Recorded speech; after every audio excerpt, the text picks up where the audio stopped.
Rule 110 Prostitution of criminal action. The institution of a criminal action depends upon whether the offense requires a criminal investigation. As a general rule, the offended party may not go directly to court to file a criminal action. Before a complaint is filed in court, been there should be a confrontation between the parties before the local tribunal. Where a preliminary investigation is required, a criminal action is instituted by filing the complaint with the proper officer for the purpose of conducting the requisite preliminary investigation. As a general rule, the public prosecutor shall prosecute, direct, and control all criminal actions commenced by a complaint or information. Requisites of a criminal complaint or information. 1. It shall be in writing. 2. In the name of the people of the Philippines. 3. It shall be against all persons who appear to be responsible for the offense committed. Distinguish complaint from information as to the person who signs complaint signed by the offended party or the peace officer or other officers. Information always signed by the public prosecutor or special prosecutors. As to requirement of an oath, complaint, it must be sworn to by the person signing it, and information need not to be under oath. As the word filed, a complaint is filed either with the fiscal's office or the court, and information is always filed in court. Rule 111. Prosecution of civil action. Reservation to file a separate civil action when should be made before the prosecution starts to present its evidence and under circumstances affording the offended party a reasonable opportunity to make such reservation. Prejudicial question is one which arises in a case the resolution of which is a logical antecedent of the issue involved therein and the cognizance of which pertains to another tribunal. The suspension of the criminal case due to a prejudicial question is only a procedural matter and is subject to a waiver by virtue of prior acts of the accused. There is no prejudicial question where one case is administrative and the other is civil. Rule 112, Preliminary Investigation. Preliminary investigation is an inquiry or proceeding to determine whether there is a sufficient ground to engender a well-founded belief that a crime has been committed and the respondent has been probably guilty thereof. A preliminary investigation is required to be conducted before the filing of a complaint or information for an offense, where the where the penalty prescribed by law is at least 6 years, 2 months, and 1 day, without regard to the fine. The purpose of preliminary investigation to secure the innocent against hasty, malicious, and implicit prosecutions, to protect the accused from public and open accusation of crime, to protect the innocent from the trouble, expense, and anxiety of the public trial, to protect the state from useless and expensive prosecution. The preliminary investigation shall be conducted in the following manner. The complaint shall state the address of the respondent and shall be accompanied by the affidavits of the complainant and his witnesses, as well as other supporting documents to establish probable cause. They shall be in such number of copies as the respondents, plus 2 copies for the official file. The affidavits shall be subscribed and sworn to before any prosecutor or government official authorized to administer the oath. Within 10 days after the filing of the complaint, the investigating officer shall either dismiss it if he finds no ground to continue with the investigation or issue a subpoena to the respondent. Within 10 days from receipt of the subpoena with the complaint and supporting affidavits of documents, the respondent shall submit his counter-affidavit and that of his witnesses, other supporting documents relied upon for his defense.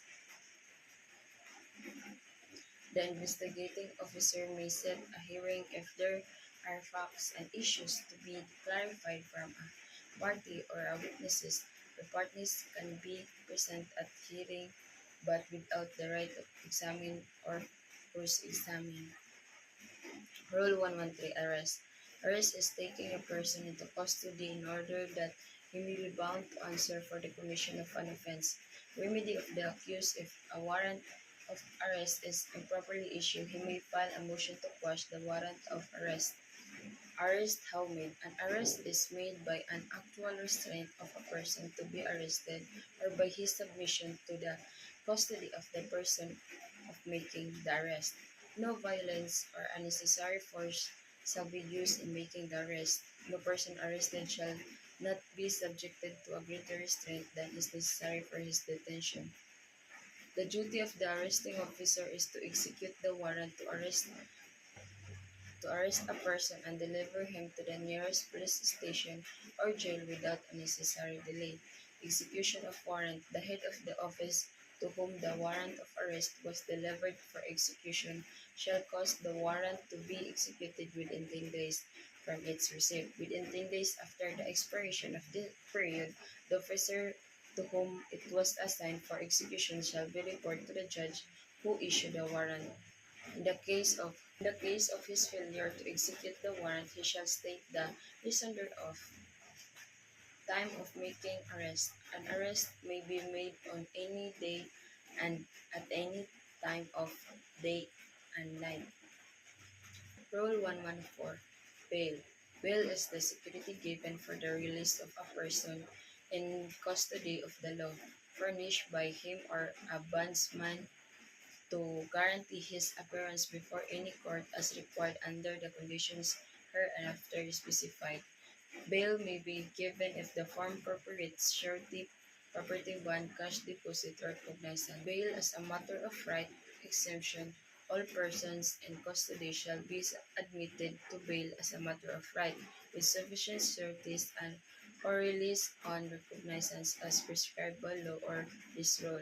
A. Before the or after conviction by the Metropolitan Trial Court or Municipal Trial Court. Before before the conviction by the Regional Trial Court of an offense not punishable by death, reclusion perpetua, or life imprisonment. Bail as a matter of discretion upon conviction by the Regional Trial Court of an offense not punishable by death, reclusion perpetua, or life imprisonment. After conviction within when bail when bail is a matter of discretion. After conviction, bail is a matter of discretion if the penalty imposed is not more than 6 years. If there if it is more than 6 years, bail will be denied. Bail will when discretionary upon conviction by the Regional Trial Court of an offense not punishable by death, reclusion perpetua, or life imprisonment. Admission to bail is discretionary.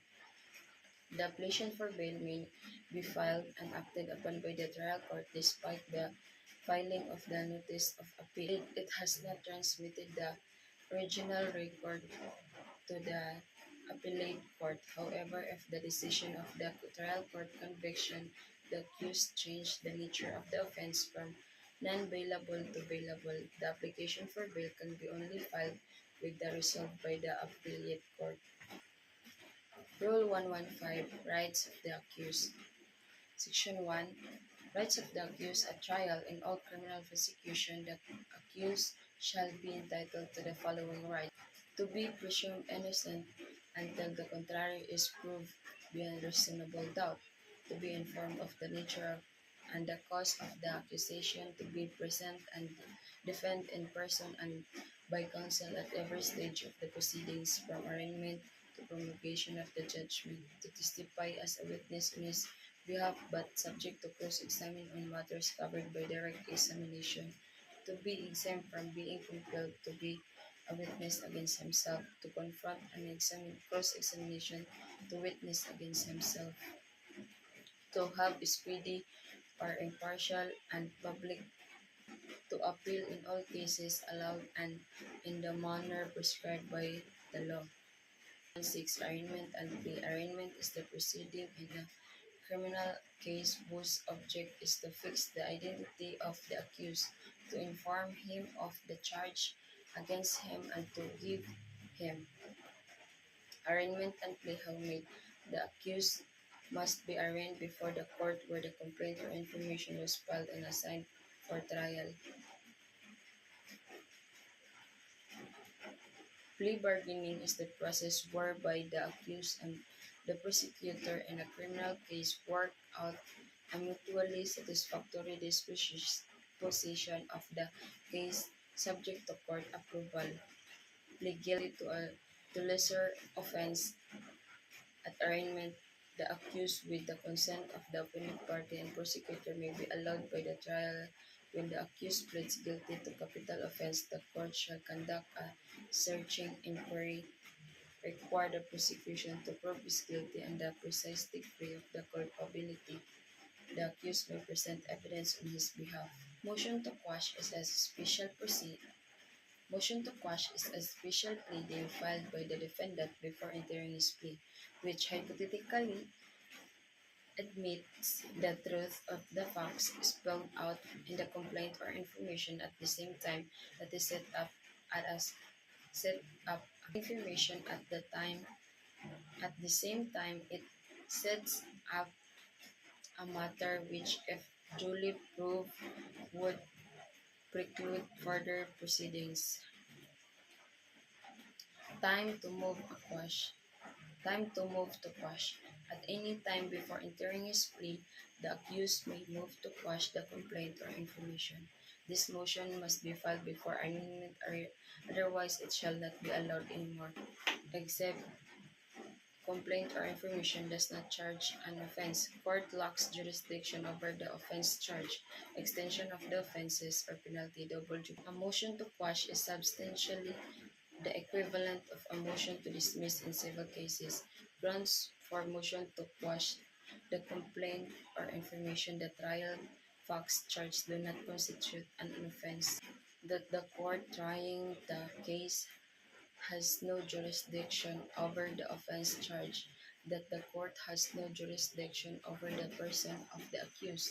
That the officer who filed the information had no authority to do so, that the information does not conform substantially or prescribed for, that the criminal action or liability has been extinguished. Rule 118. Pretrial. Pretrial is a conference between the court and the counsel to consider the simplification of issues, the necessity or desirability of amendments to the pleadings, pretrial agreement or agreements or admission made or entered during the pretrial conference shall be reduced in writing and signed by the accused and counsel, otherwise they cannot be used against the accused. The agreements covering the matters referred to in section 1 of this rule.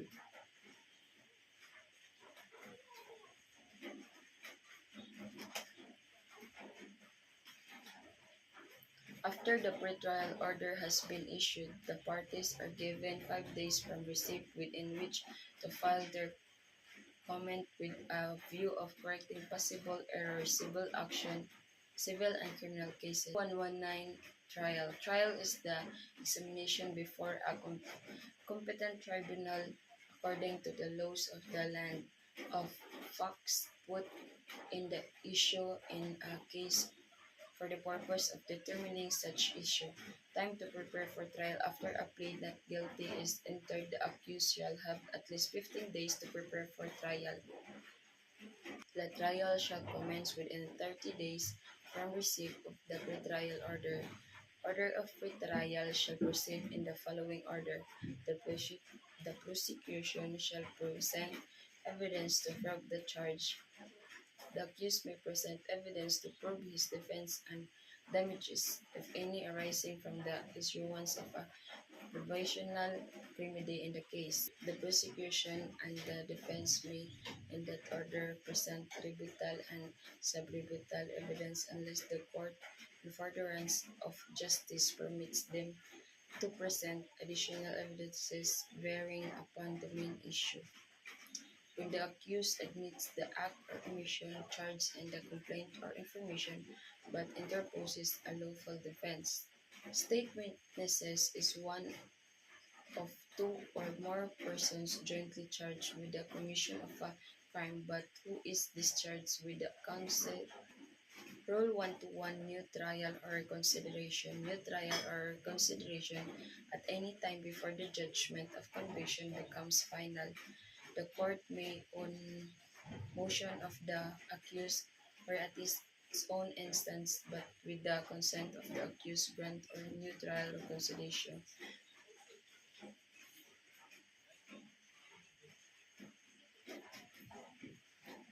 Prosecution is not allowed to do this without consent of accused. If new trial is one whereby the accused of his on his own motion or at the initiative of the court, but with the consent of the accused, is allowed to present additional evidence in support of his defense. Motion for reconsideration is one filed by the accused whereby he seeks the modification of the conclusions of the court in the judgment of conviction on the basis of what is already on the record. New trial or hearing. Rule 126 Search and Seizure.